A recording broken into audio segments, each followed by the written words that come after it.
it's Bella, the Maker Mama Boss Lady behind Bella's Custom Crochets, and welcome to episode 10 of my podcast.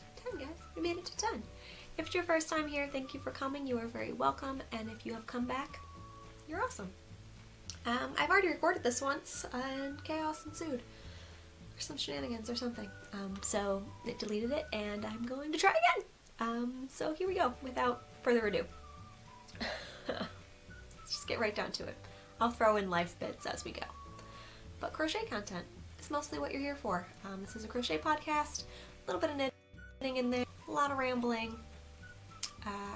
Anything that I talk about, I'm going to link down below in the down bar. Every place that you can find me is linked down there as well. And there is a Ravelry group for the podcast if you'd like to join. Which reminds me that there's a question thread that I didn't look at in the Ravelry group. I'm going to address those eventually. There's going to be an Ask Me Anything video at some point. I promise. But on to episode 10. I have a couple design newsy things. Fandeco Vest, I know I've talked about it a lot in the last couple episodes, so I won't bore you too much with it. We'll drop in a picture. But there's also a pattern drop video if you'd like to go watch that instead. I do what I call a pattern drop. Every time I release a new pattern, there's a video talking all about the inspiration and the materials used and photos of testers. And they're usually about 10 minutes, nice and quick. So if you want to know more about the Fandeco Vest, you can pop over there, but I released this last Friday, and it is available in my Etsy and Ravelry shops now, in sizes extra small through 4XL. And it's got, this is not a good look, it's got some options in there for customizing the length and just some optional tassel-y things and just really cool techniques. I've come up with a Fandeco stitch to my knowledge myself. I've never seen it anywhere else. It was inspired by Art Deco architecture, and Art Deco took a lot of inspiration from Egyptian art, so that's where the fan and the deco came from. Fans, Art Deco, see what I did there? So yeah, excited to have this one out. It took a while to get it going. I think I started this, I bought the yarn for it like last September or something, and I made it and it just came out all not how I wanted, and I kind of got mad at it, backburnered it for a little bit, and then when we came back to it, worked it all out, and I'm just real pleased with it now. So if you would like yourself a springy, summery, fally layering piece, pop on over, watch the pattern drop video. And there's a blog post as well that'll be linked with the pattern drop. Everything you need to know to get you a Fandeco Vest. If you've already purchased the pattern, I appreciate you. Thank you so much for the love that this pattern has been getting. So I won't talk about that one too much more, but that's what I'm wearing today. Full disclosure, I put this on for the podcast. I'm wearing pajamas on the bottom half. Also put on this eyeliner for the podcast. Because we're not fancy over here. No one's fancy anymore, let's be honest. We're on day 8,075 of sheltering in. So, yeah, nobody's being fancy no more. What else do I have going on, design-wise? Serenity and Shiloh is my next shawl design. I've talked about it in the last couple podcasts. I don't have it here with me because you've seen it already, and it's in a weird state right now because if you remember, I talked about how in designing the shawl, I kind of started with a couple different shapes, so I ended up frogging it a bunch of times, and I had all these little weird scrappy balls of yarn. So when I finished it, I had to sew in 147 ends, literal 147. And I sewed in the end so I could get the pictures, so I can do the tester call, promote it on Instagram, all of that. I never know how to do this because I like to have pictures and not just do a vague tester call without photos. But then if something needs to be changed, the ends are sewn in, and it's been a debacle before. So yeah, once I got to my testers, everything's going great now. But the first 2 days my testers had it, they were like, so this picture is totally different than what you wrote on paper for these sections. And I was like, no. And it wasn't a matter of just fix it on paper to match the picture because, yeah, it was going to be wrong and the shape was going to be weird. So yeah, I had to cut into my sewn in 47 and 147 end already sewn in shawl, blocked and everything. So what I've shown before is going to be slightly different than the final version. But yeah. I had to cut the end off of it because I couldn't pick the ends out because I sewed them in real good, real thorough sewing that I did on this fingering weight alpaca shawl. So I had to cut it, and I have yet to get up the gumption to fix the part because I'm kind of mad at it. But the testers are doing it, everything's going fine, the pattern's going to be great. I feel like there's this weird don't talk about the flaws in the pattern thing as far as social media and whatnot, and I've had people tell me that that's a red flag for a pattern, and I don't agree. I actually really like it when other designers post like, ugh, I'm struggling with this, because it's still in process. It's not like I've put the pattern out to you and I'm like, ugh, it's a mess. The process is hard. Designing a garment or a shawl or even just like a simple thing, it's a lot of math, it's a lot of numbers, it's a lot of, especially if you're designing a shawl not so much, but if you're doing a garment for like multiple body types and everything and the grading, it's a ton of math. You're essentially engineering an object out of string, and the whole point of testing is to make sure that it's right. And if it's not, it doesn't mean you failed, it just means you need to go back and fix it, and your wonderful gracious testers will still hopefully love you. Mine do. Thank you, you people. You're great. And I go through tech editing as well, so everything by the time it gets to the public is as perfect as I can humanly get it. I mean, I'm sure there's definitely patterns that are going to be out there from me or other people that are going to have errors, because we're people. But I think it's okay to say, ugh, testing, or ugh, the design process, or ugh, I frogged the shawl 5 times. Because not everything is, I don't know, all sparkly and magical, and oops, I just made a whole sweater and it was great. All the math was perfect and right there for me. That doesn't work for me. And I know some people are able to design on paper and just do it all in their head and don't even need to make the object. That is not me. I need to make the object, and I take notes as I go, and I try and be really thorough and make sure that my notes match the object that I'm making. But apparently when designing a shawl in quarantine, your brain does funny things. So just, yeah, we had some rows that did not match the rows in the photos. So yeah, I need to make my shawl match what's on the paper, so I can get correct pictures, and then the deadline for the testing on that I think is May 18th or 19th. I forgot to say, it's May 5th now, 2020. At least when I'm recording, you're seeing it a few days later. But yeah, the shawl should be out hopefully end of May by the time I get it off to my tech editor and all polished up and everything. But it's a fingering weight, summery, super light and drapey shawl. And it's gonna be great, because we're going to make it that way, and it's really what testers are for, and I appreciate them. So thank you for catching that, testers. Y'all great. So yeah, we're going to get that polished up. I'm not going to talk about an object anymore that I don't have with me. I guess we could, no, we're not going to drop in a picture because it's going to be different. But yeah. So that's been a little rocky, a little bumpy, a little iffy, but it's good now. Testers are almost done, and it'll be all polished up for you, I promise. So a design that is currently not in testing yet, in the vein of Fandeco-iness, because y'all seem to be loving this Fandeco thing. I know I am. I was reached out to by, let me grab the tag for you, Kathleen she's LaRue Crochet on Instagram, and LaRueCrochet.com. But she reached out to me and asked if I wanted to design something in her hand-dyed cotton. I'm pretty sure she only dyes cotton. I don't know what the process of dyeing cotton is, but I know it's different than wool. But this is 100% Pima cotton. It's her DK weight base, and the main color that I'm using is Coffee Please. And then the accent you're going to see is called Falfetti. I'm sorry that blows out the camera really weird, but I'm just trying to get it to focus for you. But yeah, so she reached out to me and asked if I wanted to design something in her cotton for summer, and I did. So this is still in the process of, I finished mine, and I'm almost done with grading all the sizes, and I need to get it off to Kathleen so she can do up some kits for the different yardages. But this is going to be the Fandeco tee, and you're saying to yourself, Bella, those sleeves are different. Bella, where's the Fandeco? Bella, I can't see because you're sitting down. We'll put in a picture. Hang on. JoJo's on it, guys. He's got it covered. But yeah, so this is the front of the Fandeco tee. It is a tunic length, split hem, positive ease, drapey, boxy kind of summery tee. The reason the sleeves are different is because there's going to be 2 sleeve options in the pattern, and I wanted to get pictures of each. I think I'm going to go with this one for mine, but if you like you see the end sticking out there because I'm going to take this one out, but if you like a lacier edge, this is the Fall Fetty colorway. You'll see more of that in a second. But yeah, there's going to be 2 sleeve options. I think a bug bit my neck. That's why I keep itching it. I'm sorry. It's like red and ragged looking.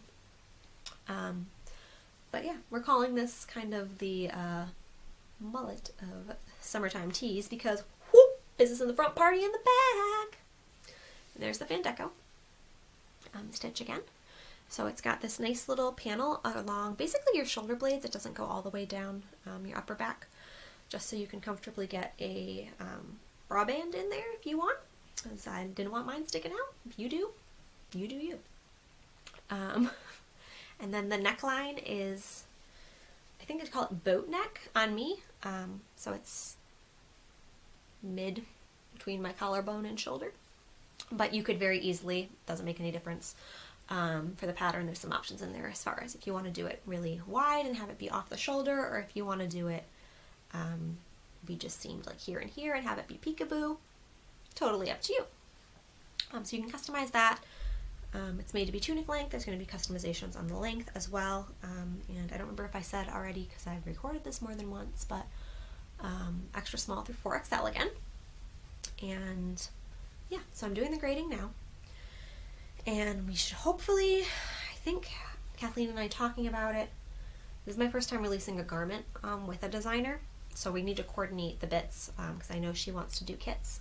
Coordinate the bits for kits. I think she wanted to do kits for testers as well.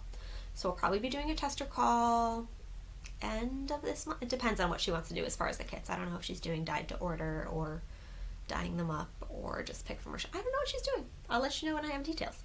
But right now I just need to get the yardages off to her so she can start pricing kits for all those sizes. And then hopefully we'll get it tested in June and maybe released by July. But again, this is all subject to change. I'll let you know. But Fandeco tee, you guys gave it a really warm welcome. And I say you guys because I assume a lot of you are following me on Instagram. If you're not, Bellas_custom_crochets. Linked below. But you guys really seem to be liking it on Instagram, so I'm really excited that you guys are excited about it. This is my first summertime design that isn't like a shawl, because shawls are kind of versatile. And I guess you could call this a summer design as well. You can definitely wear it, beach cover up and whatnot. But this is my first intentionally for the summer design. But again, could carry over into spring, fall.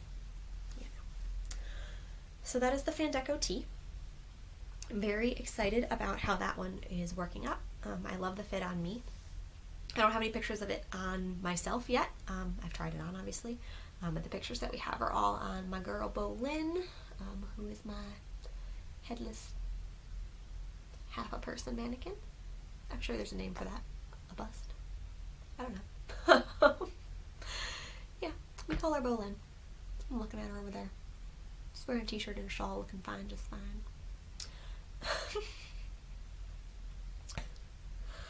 Yeah. So I'll get pictures of it on me, and I'm sure I'll be talking about it in upcoming episodes. Stay tuned. Fandeco tee. Gonna sip some seltzer.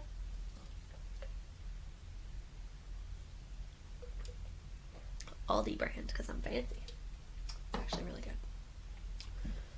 So I haven't been doing, other than designing, a ton of other crocheting, which, let's be honest, that's a ton of work. I think I'm on my 5th released pattern of the year and 7th design patch. So the Fandeco tee will be my 7th pattern, I think, of the year, which is not too bad, seeing as it's only the beginning of May. This year, even before all of this chaos of the COVID was created, I had the intention of doing more designing and less finished objecting, less markets and shows. Because typically I would spend most of my year making the same hat over and over, basically inventory, hats, cowls, etc. To do shows in September through December, which I love doing, but it's been doing a lot of wear and tear on my wrist. I think I made, including designs and personal stuff, I made like 340 something crocheted and knit items last year. Mostly crocheted. The knit stuff was just for me. So probably around like at over 300 items of crochet. And a lot of it was inventory for shows. And that is just not sustainable. I do have some of that left over from last year that I can carry over, but I can't spend every day cranking out hats forever. I am not a machine. So the nice thing about patterns is when you design a pattern, you put in all that work, and then the pattern's there forever on the internet, and it just keeps selling, hopefully. But it has the potential to be constantly monetized and constantly being a passive income. Whereas if I make one hat and I sell one hat, I have 0 hats. Maths, guys, I can do them. So yeah, having constantly to make inventory was getting to be a lot. So I decided that 2020 I was going to start doing more designing and maybe just a few shows in the fall. As it turns out, I may not be doing any. We don't know yet. I've only applied for one farmer's market for a couple different weekends, and they're not sure what they're doing come fall, as is everyone. So I guess it was a good year to dive into designing. Why the color keeps changing, I don't know. It's like night. I'm sorry if the lighting is lousy. But yeah, so I've kind of been on a serious design kick, and then I just didn't have any other more room in my brain for the English. Didn't have any other room in my brain for additional crochet projects. There's a lot of stuff I want to be making that I'll talk to you about with the yarns that I have coming up. But yeah, my brain tends to be overachiever, and then I get too many things in there, and then it underachieves. Especially if you're designing, that is not desirable, because then you end up frogging shawls that you already finished. And stuff and such. So I wanted to really focus on this tee and make sure we got all the math right on that. Which, Lord willing, we have. I've been working with my tech editor for a year now, and I think that's made a huge difference in my pattern designing. Just knowing, like, trying to preemptively know what she's gonna, I don't want to say nitpick, but what things she's gonna flag as being, we need to address this. She's great. Ambassador Crochet, if you're interested in tech editing. But highly recommend having your patterns tech edited. It's made a huge difference for me in how I design and how I think about designing. But yeah, I feel like I'm getting better at the mathy bits, and I'll talk a little bit more about what I'm doing on that front at the very end. I'm getting better. It's still a ton of work. There's a cat trying to shove something under the door. Cat, you can't come in. It's Princess Buttercup. She gets very needy at night once the baby goes to bed. But yeah, I have like 9 pages or something of mathy notes for just this t-shirt. It's a lot of work creating an object out of strings, as I've said. I have no idea where this train was going, and I'm kind of Michael Scotting it right now, trying to figure out where the sentence that I started is going to end up. Nope, don't know. There hasn't been much other crocheting going on, I think is what I was trying to tell you. I have 2 other crochet type things, nothing super exciting. Let me show you. Alright, so this is, I think it's super exciting, but it's nothing that I'm doing as a pattern or a product, or probably will never make one again. Didn't count a darn thing. I made an apron from my Bitty-Roo. So my daughter is about to be 18 months old, and she has a cute little neon green, lime green, whatever color green you call this, kitchen set that's itty bitty, and she makes soup in it and feeds it to all of her little stuffed animal friends, and she needed an apron for that, obviously. Keep making soup, no apron. And we've been doing a lot of cooking in the kitchen as well. I mean, I'm cooking and she's putting her hands in stuff mostly. But it's super cute that she wants to be involved. We drag a little chair over in the kitchen and she just creates chaos while I create, hopefully, some sort of edible thing. And yeah, so she needed an apron. And I just kind of did a little stash diving. Literally no pattern, no count, no nothing. It's got a ruffly skirt, ties in the back, ties at the top, foxy buttons. There's probably like bits of, yeah, that's some, yeah, that's, I don't know what that is. That's just some schmutz. But yeah, she's been wearing it and using it. And The yarn is questionable. The yarn itself is fine, but I don't know what it is. This is the purple. I got it in a thrift store, like, grab bag of yarn. I have no idea how old it is. It says it's from Canada. Yep, Mission Falls, color 203. Never seen it before. No idea if you can get it or if it's discontinued. It's got this weird, like, I don't know if you're going to be able to tell, but it's kind of got this weird, like, boucle nubby texture, which I've never seen in a cotton, but it's 100% cotton, and I had it, so I used it. And the green I was using because it matched our kitchen set, and I have no idea what the green is. I got it in a take some, leave some, like, yarn swap table. Had a couple little 50-ish or so gram balls of it, and I think it's got cotton in it. It might be a cotton acrylic blend. It's like a chainette type. I don't know. I have no idea what it is. Do not recognize it anywhere. It's not a color I would normally gravitate to. Not even a color I would normally make something for my daughter in, but it matched the kitchen set. I had it, and I just don't feel like dealing with ordering curbside or delivery or anything from Joann or Michaels right now, because it seems like a lot of people are having issues with that and getting overcharged or canceled, and I don't want to deal with it. So I'm using stuff I have in stash. So that has been my only other crochet endeavor, really. And I'm thinking it's pretty cute. Insert cute photo of cute kid in cute apron. So just know that you can make an apron if you want to. I'm not going to tell you how, because I'm not even sure how I did it, but it happened. Only other thing I've been crocheting, which I have very mixed feelings on, has been my lockdown blanket. So I've been doing a hexagon a day, and by a day I mean I forget multiple days and then I make a bunch. Hexagon for each day that we have been in lockdown, which we started counting when my husband started working from home March 17th. That red is, whew, look at that. That's some red.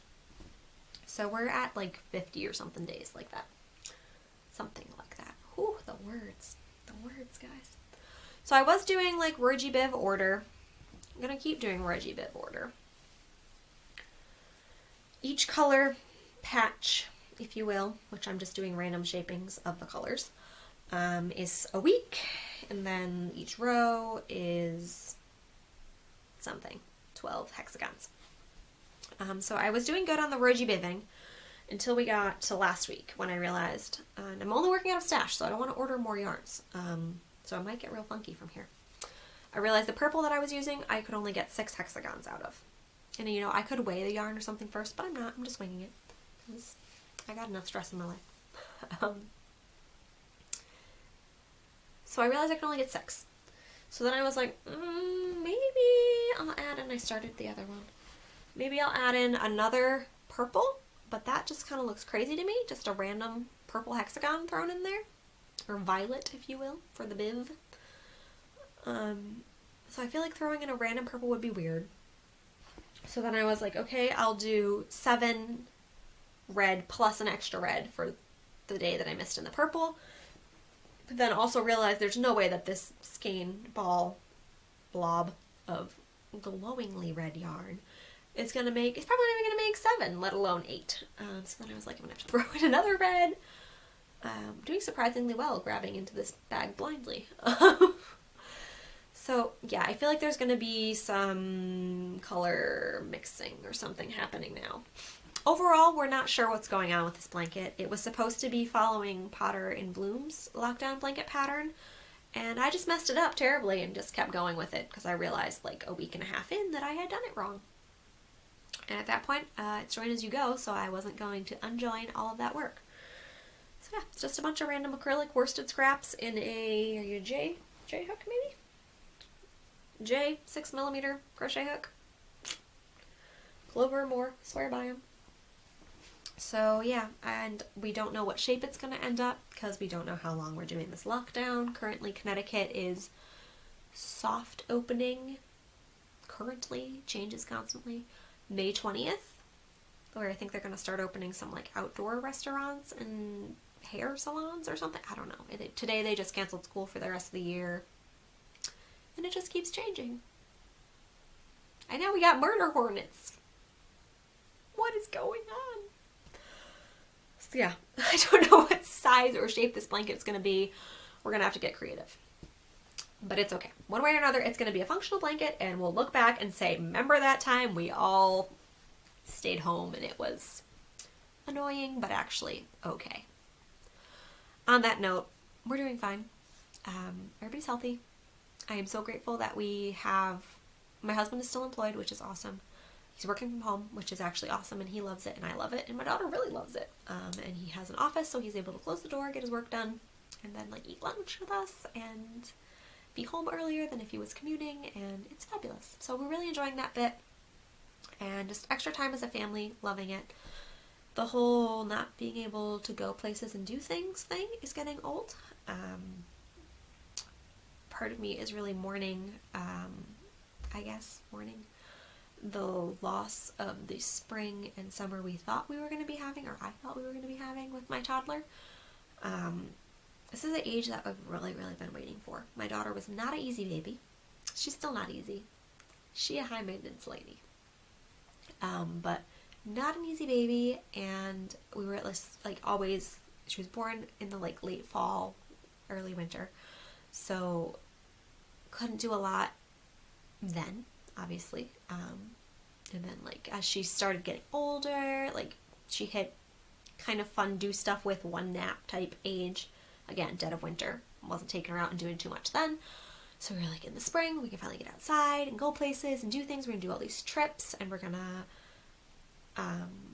go to all these kid museums and take her to a zoo and beach, and I had this whole schedule of library programs I was going to go to, mommy and me classes and music stuff and all these free different educational toddlery things.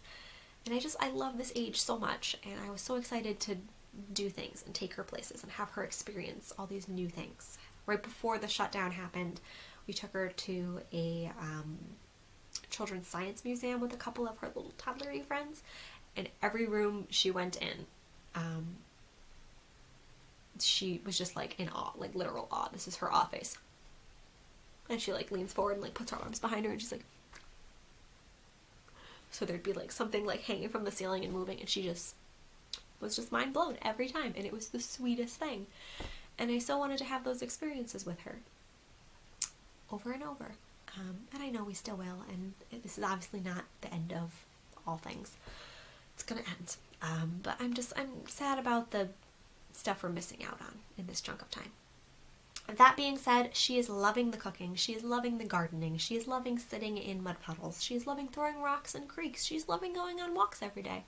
She obviously doesn't know what's going on. She's 18 months old, and she is as happy as a little happy 18-month-old can be. So actually everything is fine. I'm just sad that I had this schedule hyped in my mind and it's gone. But you know what? That's okay. It could always be worse. Obviously, could be a lot worse. And I'm very grateful for the situation that we are in. But at the same time, I think it's okay to have those feelings and feel the feels. And then pick yourself up and say, you know what? It's all good. We fine. So yeah, trying to choose joy and peace and just keep plugging away at my weird lockdown blanket. So that is the crochet content. A little bit of knitting to show you. A little bit of stash positioning. That word I cannot say. Stash enhancement. Yeah, so I'm on a little bit of a crochet, not break, but I just need to get that design out the door and clear some space in my brain. And I have a whole sketch book, or a whole giant sheet of paper that I have planned out designs for the rest of the year, sort of, kind of, design inspiration. So I have no lack of things I could be designing. I just need to tidy up my brain space a little bit. Maybe crochet something for myself that isn't a pattern of my own creation. Sentence fragments. And yeah, we'll go from there. So what else do I have to show you? I have a finished pair of socks. Knit socks. Let me I have all my tags in this little zipper pouchy thing here. Where are you, tags? Which ones are you? Alright, so we got the Kitty Pride fibers. These were one of a kind, so I don't know if you can get these colors or if they are all sold out, but this was an orange one of a kind. Let me show you with two hands. One of a kind orange, and then a one of a kind blue hand paint, I think was what it was called. I know that I wish there was a way to make it not blow out the color, but y'all get blown out color. Sorry. So these are the Mahogany Run Socks by the Crazy Sock Lady. And overall, I am pleased.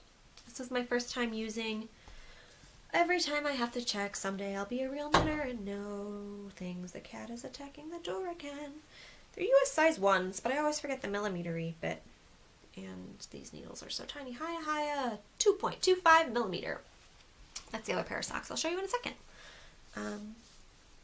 But this is my first time using the size 1s. I upped it to, I had previously done a 56 count, stitch count. Upped it to a 64, and then just followed the pattern basically, as written. The only thing I usually tweak is I do the heel flap, and I always do a heel flap and gusset. I do not like those fish lip kiss ones. I've tried them. Haven't tried a short row heel, but I really like the way this fits, so these are what I do. Whew, color changes. I just always do the slip stitch, or the heel flap, to the longest, like 72 stitch size, so it gives me a little bit more length and widthiness in the gusset, because I have kind of higher arches, so that seems to accommodate somehow and work out. The yarn got a little funky in here, obviously, because I wasn't doing an afterthought heel, and the heel flap and the gussety bit gets a little weird, but overall I like them. I like them a lot. I don't know if you can see the pattern, but it's got, can you see? Can you see? We got little yarn over-y bits. I'm not great at yarn overs. I don't know what I do wrong, but these have been blocked and they're still kind of funky. I think this is probably the wrong yarn choice for these socks, because you can't really see the cool little yarn over-y bits. Yeah, you can see it better if I do that. And when it's on my foot, you can see them. But I think I probably should have done something more solid and less micro-stripey. But I really like them. They remind me of like blue jays. Not the orange, but this part. And I love what this did here. I just love, like, I feel like if I used this yarn for a vanilla sock, it would have been really fabulous. But here we are, we've made the socks, and they fit. They're a little bit larger. I think I probably could have made the foot shorter. I'm still experimenting with what size I want my socks to be. But yeah, they fit. They're good. I like them. The kitty pride. That was my pride of kitties outside of the door there again. Her fingering weight is a little bit thinner than I'm used to working with. So they did come out a little bit thinner gauge-wise than I'm used to, but I like them. Mahogany Run Socks, Kitty Pride Fibers. Last time you're going to have to hear me talk about them. So last whip, I guess, last yarny thing in progress I have to show you is another knit sock. It is just a vanilla sock because my brain needs a reset, as I've said. And guys, I love these. This is quite possibly my favorite pair of socks to date. And I've only made this might be my 6th. I haven't made a lot of socks, but of the socks I have made, I really like this one. This is just a vanilla sock, winging it as we go. And this is being achieved by 2 yarns in combination. Where did that do with me? There we are. Open my handy dandy. I thought I was being organized by putting them all on this thing, and now they're all just kind of jumbled together, and it's not really helpful. Okay, so we got Lion Brand Mani Petty in the color Crew. And we have Patton's Croy in the color Flax. This one's from Joann's, this one's from Hobby Lobby. They've had them both in my stash for a little bit, and they needed to be friends. So this one's a self-striping, obviously. I've done another pair of socks somewhere back in some episode somewhere. In this color, really rainbowy and fun. I think I made my other pair back in January maybe. And then I haven't used Croy before, just because it tends to be, I don't know if you can tell holding them up. It's more of a, hang on, snuggle. Can you tell the difference in size? Patton's Croy is notoriously more of a sport weight. Sold as a fingering, more of a sport. So we're working with a very, it pains me to say this every time, guys, but a light fingering and a heavy fingering. Yep. So yeah, the Patton's Croy is definitely thicker. So I went down to, same needle size, but I went down to 60 stitches. And I didn't want to go 56 because the Lion brand is a little skinnier, and the Patton's, so I thought 60 would be a happy medium. So tweaking the math a little bit, and then just vanilla socking it. Slip stitch, heel flap, gusset, etc. Just finished the gusset earlier today, and then I just gotta do the foot and the toe, obviously. But I started these like Sunday night, and today is Tuesday night, so I'm flying. I'm flying, guys. So what I'm doing to get this color situation, I don't know if you can see, I'm doing 2 rows in the Lion brand, and then 1 row in the Croy. So it's just breaking up the self-striping into, oh my goodness, cat. Cat! I can't fight it. Can't even edit it out because it's constant. Yeah. I was saying a sentence before I yelled at the cat. I'm very happy with these. I'm flying right along, I think is what I was saying. Because yeah, I've been working on them for like 2 days, and I'm over halfway done with the sock. And I tried them on. They look really skinny, but they're actually, from what I've tried on, doing okay. I'm not sure if I maybe should have done 64 stitches. We'll have to see how they block. But I think they're going to be alright, and they're going to be a little bit thicker and maybe boot sockier than they are wear in your general shoe socks. Definitely have some jogging going on in the back where I'm doing the color change. Is there some way to avoid that? Maybe, possibly. I don't know what it is. I only pretend to be a knitter. I knew how to knit first, guys. Really. Knitting is where I started before I dove into this crochet thing. Believe it or not. But yeah, vanilla sock. There's not a lot I can say about that. Happy with how they're coming out. They should be done real quick because the brain needs a reset. Self-striping yarn goes wicked fast. And yeah, they're just super simple. So by the next podcast, I would not be surprised if I had 2 socks finished. Look, I just stabbed my Hiya Sharp through my bag because it is sharp. Whew, that's okay. This bag is really not even a project bag. It came with a silicone breast bump. And it had cute trees on it, so I put my socks in it because that's reasonable. So that is the end of the making content. I do have a couple yarns and other things I wanted to show you.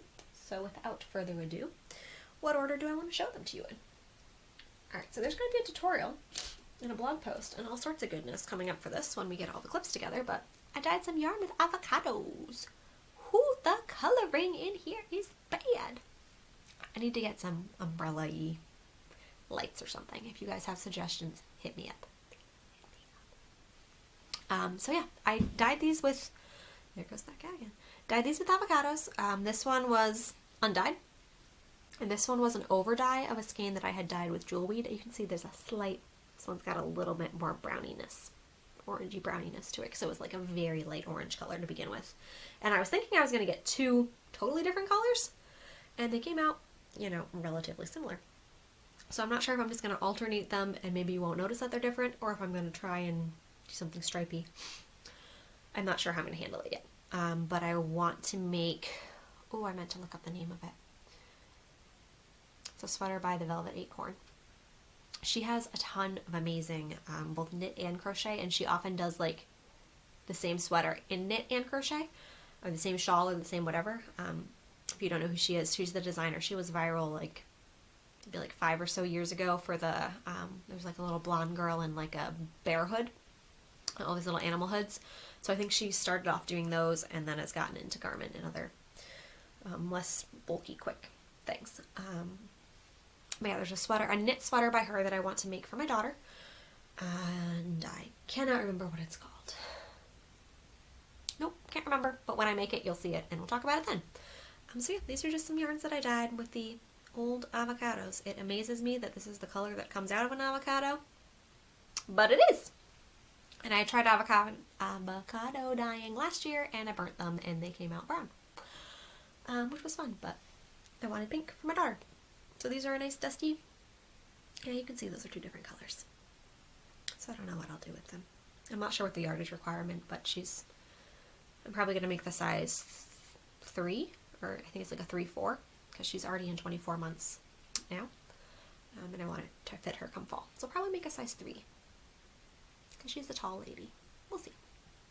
But yeah, I'll talk about that more when I make it. Like I said, need the brain space to do some not thinking, so I might start following somebody else's pattern. Another endeavor for the Biddy-roo. We're avalanching. We're avalanching over here. Settle down, everybody. Is there something in there I need? Nope. Okay. Avalanche away. Alright, this is another hand dye adventure from my hand dyeing last year. This was with turmeric and pokeberries. I'm not going to unskein it, but it's got a lot of fun color variation in there. A little bit of oranges, a little bit of yellows. So yeah, I achieved these colors with pokeberries, and it was actually, I think, exhaust bath from pokeberries, because the pokeberry is much, much darker. So I think I combined the turmeric and the pokeberry and got this lady purple, and then the turmeric was originally a lot brighter, but it kind of faded. So yeah, this is what we have now. And I wanted to make something for my daughter in it, but I wasn't sure what I would do with just one skein. So somebody destashed this. The backside doesn't look as similar, but this, on camera, they're not looking that similar, so now I'm kind of panicking. This definitely has more orange in it, but this was a destash from Knit Crate, from somebody's Knit Crate, so it's a Knit Crate exclusive yarn. I don't get Knit Crates. It was a Knitology yarn, and it's called Citrus Squeeze, and I think this was from back in, I don't remember where. Was this the one with, I feel like maybe this was the Brooklyn Boy. Maybe not. I know Vincent of Vesuvius and Brooklyn Boy Knits did a Knit Crate that had something to do with citrus, but I don't think it was this pink. So I don't remember what this one was from. I feel like I've seen somebody talk about it, but again, I don't get the Knit Crate subscription, so I have no idea. But I thought these were similar enough that they could go on a project together. And they're both fingering weight, so there's going to probably be more than enough to whip up something. For my daughter, I want to do a crochet lacy, like summery weight cardigan. I don't know if I'm going to do my own design, not to sell, but design something myself just for my daughter, because I don't do baby patterns as of right now, or toddler or children or whatever size patterns. I'm just focusing on adult stuff. But yeah, I like to make things that are exclusively for her and are special pieces just for her cute little self. So I'm going to do something. I've been looking in my, is it back there? Nope, because I took it off to look at it. My Crochet Every Way Stitch Dictionary by Dora Ornstein. So I need to do some swatches, but I wanted to show you the yarns prior to being caked up. So I'm going to do some kind of crochet thing once I get that Fandeco math done. Crochet cardi for my daughter. Because we really like cardigans to throw over, and she surprisingly doesn't have any pink ones in her wardrobe right now. So yeah, she needs a pink one to go with all of her pinky things. I previously hated the color pink. I still don't like the color pink, but it looks really good on her, and she has a lot of pink clothes, so pink it is. So those are my Biddy-roo makes. And then I purchased some prettiness. This is from Meg of Megs & Co. I think she's Megs & Co. Yarn Boutique on Instagram. Does it say on here? It does not. Yes, megsandcoboutique.com.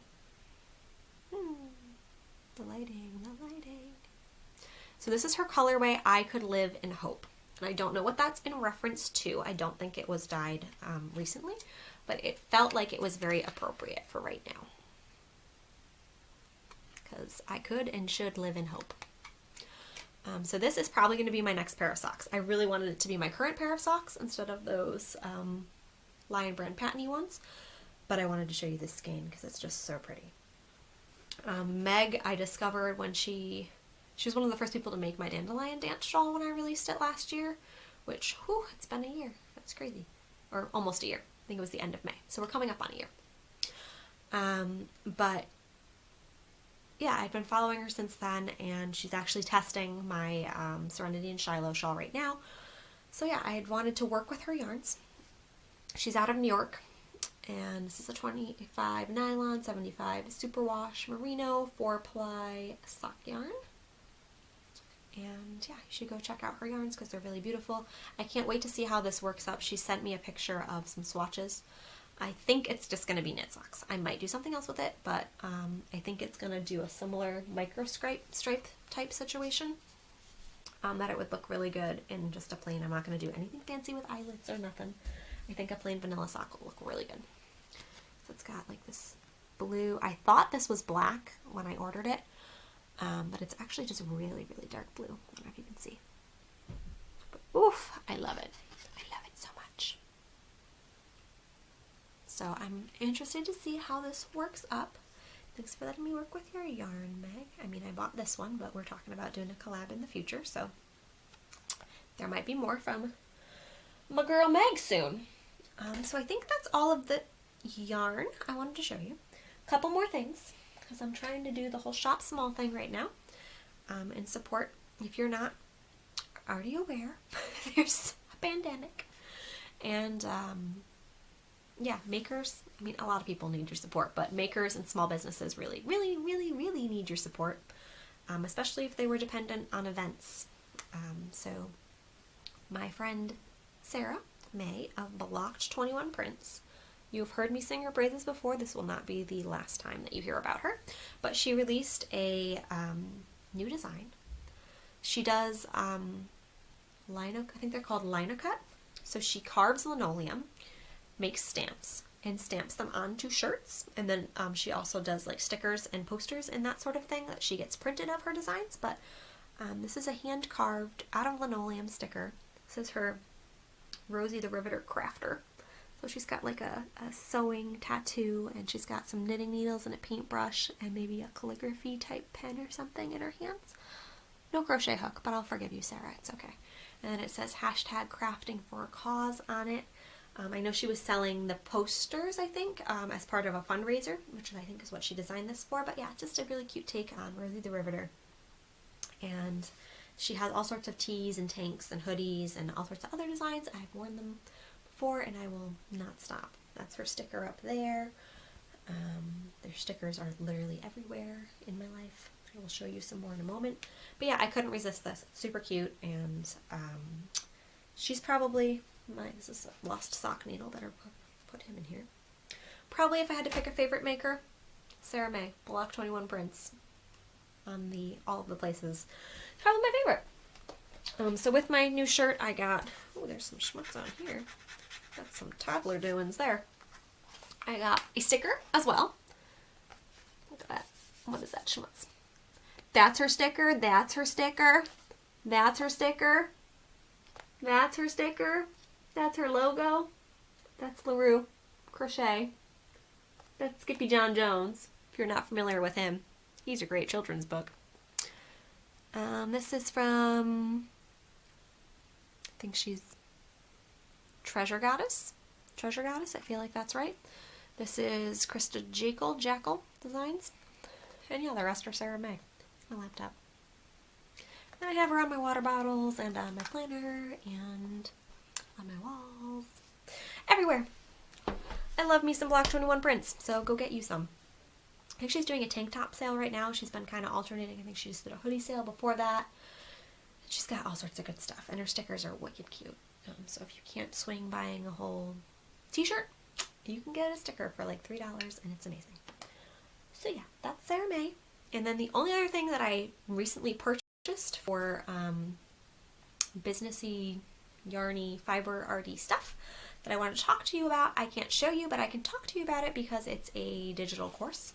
And I am in no way an affiliate of this or making any profit at all about telling you this, but I'm just really excited about it personally, and I wanted to share because it might help out some of you. So in talking to my tech editor, she mentioned a course from Interweave, and I think this wasn't an affiliate thing on her part either, but she is the tech editor for most of, if not all, the crochet stuff for Interweave. She does a lot of work with them. I don't know their exact position, but she works with Interweave a ton.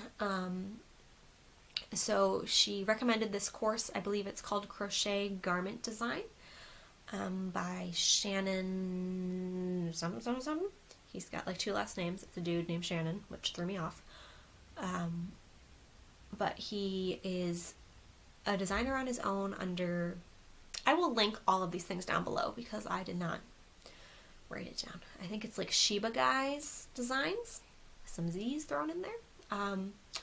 So he designs on his own. I had not heard of him before, but I kind of stalked him today, and he's got some cool stuff. But yeah, so it's crochet garment design. I think it could definitely apply to knitting as well. I haven't gotten all the way through the course yet. It's definitely focused on crocheting, which is really cool because it's hard to find stuff. At least when I've like looked at like blog posts and videos and stuff, and most of it's knit designers. So it was really cool to find a crochet specific design course. And it's specifically for making garments, obviously, because it's called Crochet Garment Design. And so far I've watched maybe 4 of the like module lesson things. So there's little videos, and then there's little tiny little workbook prompts. It's not like you have to do homework or anything, and do it at your own pace and whatever. So you buy the course. I think it's regularly $40. It's on sale for $20 now, at least when I'm recording this. So I got it half off, and my tech editor said it was hugely helpful for her and that she's used it, and there's just a lot of really good like worksheet resources and PDFs and stuff that you can plug in like formulas and stuff. And yeah, so I haven't gotten all the way through. I'll have to let you know when I'm done. I think you get a certificate of completion when you're done, which doesn't count for anything anywhere, but kind of cool. So I don't know how long it's going to take me. I've been watching the videos while my daughter's been napping, but they're relatively short, maybe like 15-20 minute little video lessons. And then sometimes they have like things you can do along with them. And sometimes there's like questions to answer, and I don't know, it's very, very low key, but there's definitely been some very helpful information in there. So far I'm only up to when he's talking about like blocking techniques, I think. So I haven't gotten into the garment mathy bits, but I have looked at the worksheets and stuff for those, and definitely I'm going to be utilizing those. Definitely.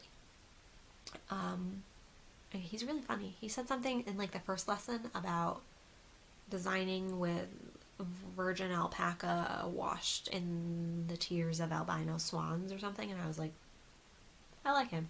He's funny. So yeah, I may have to go hunt down some of his books. He's got books, and I know he works with Interweave on a lot of designs. But yeah, seems like a reputable sir.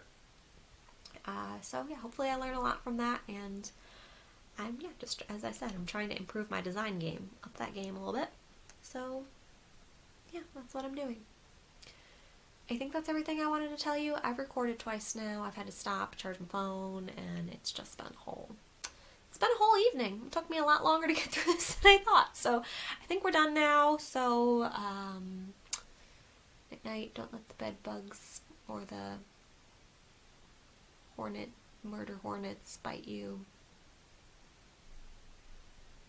I'm trying to make this work. Night night. Sleep tight. Don't let the murder hornets sting you more than twice. Or at all. I'm really not worried about murder hornets, but I'm kind of disturbed that they exist. So yeah, we don't need to talk about that. Thank you for watching. If you liked this bizarre content, you can give this video a like. You can give me a subscribe. I always want to say a follow. You can subscribe to this channel for more of this insanity. And if you didn't, thanks for watching to the end, I guess. But yeah, I appreciate you guys. I hope that you're all doing well, and that you have plenty of yarn to keep you company, and that you are choosing joy. Because this is going to be okay, and hopefully we just come out of it with a lot of beautifully made things, and that we learned a lot. And if not, and if you got too much on your plate, don't stress it. If you're not designing garments, don't stress it. If you can't even get out of your pajama pants, don't stress it. It's weird times. Just keep going. Keep doing you. Thanks for being here. I appreciate you guys, and until I talk to you next, happy making. Thanks guys. Bye.